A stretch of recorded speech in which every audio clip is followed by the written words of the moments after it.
Hello everybody, welcome back. So I'm going to talk about, I'm going to say it out loud, I mean it's a shit coin basically, it's BEPRO, and and before I make this video, obviously I'm not a financial advisor, and what I need to make you aware of is that you shouldn't buy this now, alright? This isn't a video for any reason other than this is planning for the future, for the next alt season, most likely to, take place around October, November. Based upon the Bitcoin dominance chart and the way that I see this playing out, Bitcoin, whether it goes up or down or even sideways, is going to play the dominance chart like this, which means that altcoins, especially ones like BEPRO, are going to continue to go down.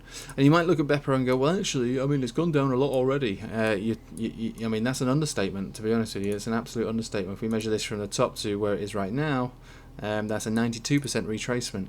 Yeah, it has gone down further, and you might be, I suppose, tricked into thinking that if it were to come down, it was not going to be that bad, but you'd be wrong. If we turn it to the log scale, I mean, some of these can be deceptive. I suppose these charts can be deceptive. If we think about where we are right now, and we measure that to, I suppose, the golden cross area and the breakout when we reclaimed the 200 exponential, that is a 78% retracement from where we are at right now. So this is why I'm saying you do not want to be buying or even dollar cost averaging into something like this.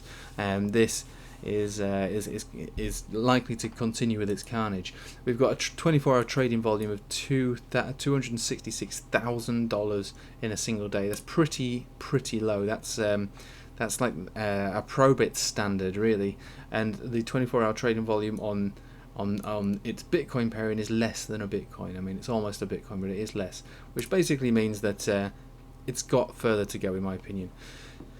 So you might be thinking, well, it's all very good, why are you telling me about this? Well, as you see, I like to plan for the future, and this is how we make the best trades. You get in at the bottom of coins that go and do big runs. Now, I'm not saying that this is one of the best coins in the world. It's not, but it's proven to be extremely volatile, and I would expect that volatility will come around again.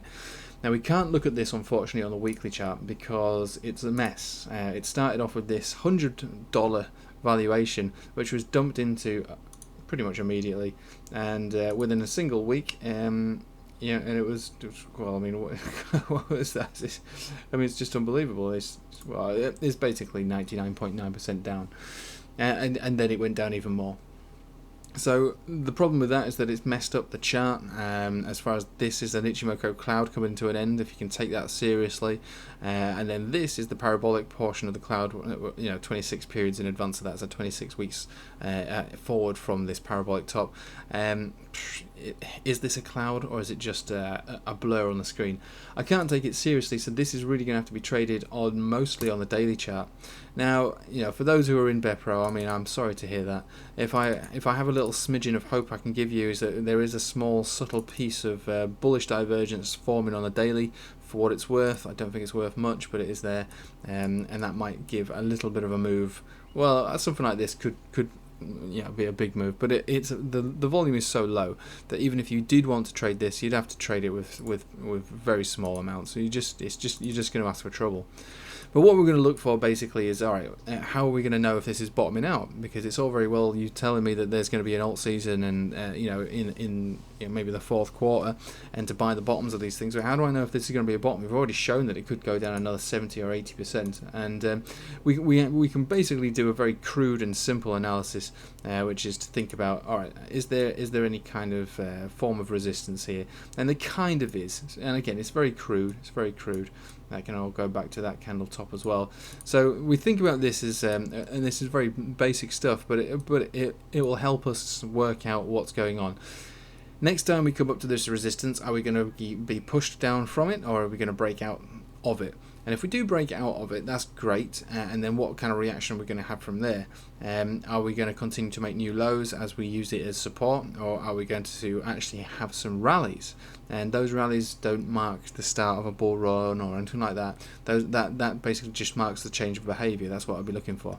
Then we also have these bottom areas down here, and again, this chart is so wrecked that we really do have to zoom in to think about where these bottoming areas potentially are.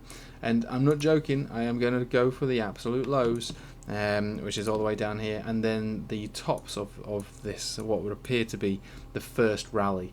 which is around about this zone here. It's also a base for the rally that took place. So we've got two areas where I would expect to see bottoms form on BEPRO, and like I say, it's deceptive when you look at them, because then it doesn't appear to be too far apart from each other. We'll just take it to the log scale and we'll just measure that out. Technically, it is a big difference. That's almost a 60% difference. So you look at that and go, well, there's not much between it, but really there is quite a lot. There is a lot. So if you wanted to, I suppose, try and get in. What's going on with that line? It's gone all weird. And take that off the log scale. If you think about what are we going to where are we going to buy it from? We've got those two areas down there, and there's a massive difference between it. So I'm looking at this one, and I'm waiting to see how it's going to play out. And I will be buying it when it reaches potentially its bottom and goes into an accumulation period, and then I probably wouldn't buy it based upon where it comes down as support on its own. I would be buying it also if we are coming towards a significant resistance on the Bitcoin dominance chart. So this is going to be one of the main indicators to go for, looking at where we are in relation to these resistances. Hopefully we'll be above here and we'll be a bit higher. The reason I say that is because we want to get everything at its lowest point, and we also want to have hold on to the position for longer than a couple of weeks. We want to hold on to it for maybe a couple of months. Like this alt season lasted quite a significant amount of time. This is a weekly chart. We would like this one to last, from, if we were lucky, October, November and December. That would be great. That means we could buy in at the bottom on something like this and sail it up to a significant high, scaling out as we go up. But I can't just buy it based on its lows. It has to correlate with the Bitcoin dominance coming to a resistance, because this can fall further than you would ever imagine. You think it's been wrecked already, it can really, really, really get wrecked, and the volume speaks volumes. I mean, it's hardly trading at all. Wouldn't surprise me if this comes down to double figures, less than $100,000 trading volume by the time we get to these levels. Which leads me to one other problem when it comes to buying in on something like this, is that if it is trading less than $100,000 on a 24-hour period, it means that you can't really put too much into it, because your purchase, unless you're happy to wait for your limit order to be filled slowly but surely. If you did a market order on something like this, you would make a wick on the chart, instantly wreck yourself buying at areas that you don't want to be buying at. So a chart like this, depending on its 24-hour trading volume, has to be treated appropriately. So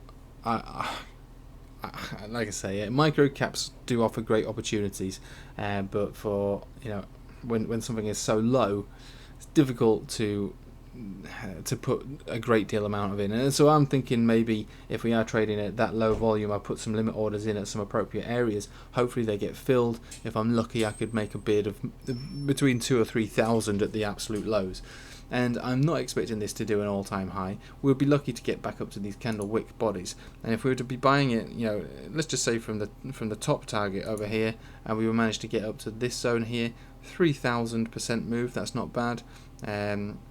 3,600, so that's 36x. So that's really not bad at all. So that would be $1,000. If you put $1,000 in at the bottom, we'd be looking to get basically $31,000, potentially $36,000. Even if we were to come up to these zones here, that's $20,000. Even if we could come up to these zones here, that's $12,000. So you don't need to put much into something like this. But the trick is to catch the low, and we are not anywhere near the low at the moment. The low isn't in. The lows aren't confirmed. The lows are yet to be created, and they will go lower than you would ever imagine. But it's on our radar, and this is what we're going to look at. Wait for it to break out of this triangle, wait for it to accumulate, hopefully down at these lows, and then wait for some signals like the Ichimoku cloud on the daily to turn around. But a chart like this isn't just going to suddenly just move up. It's going to trickle down and then stay stagnant for a very long period of time. I would imagine it to look similar to this kind of trajectory. Yeah, you can get out of the way. Similar to this kind of thing like this, and then maybe start some sort of little rallies, which aren't little. Remember, these won't be little. These will be sort of large moves, and then probably blow its top off, something like that, and then just come back down again and do an anemic rally. At at best it will make an all-time high, but I am not going to wait around for that in an asset that performs like this. I will be certainly scaling out all the way up and making the most out of a small investment. Anyway, I'm going to leave it with you there. Don't normally make videos on microcaps, and like I say, if you have watched this, don't go buying BEPRO now because you've seen me make a video on it. We're planning for the future. This is something that we can do in the future, and at the moment this hasn't happened, nor has this happened, so we can't buy it now. But there's absolutely nothing wrong with planning, because if we fail to plan, you plan to fail. Anyway, thanks for watching. Hope you have a nice day, nice evening. Take it easy.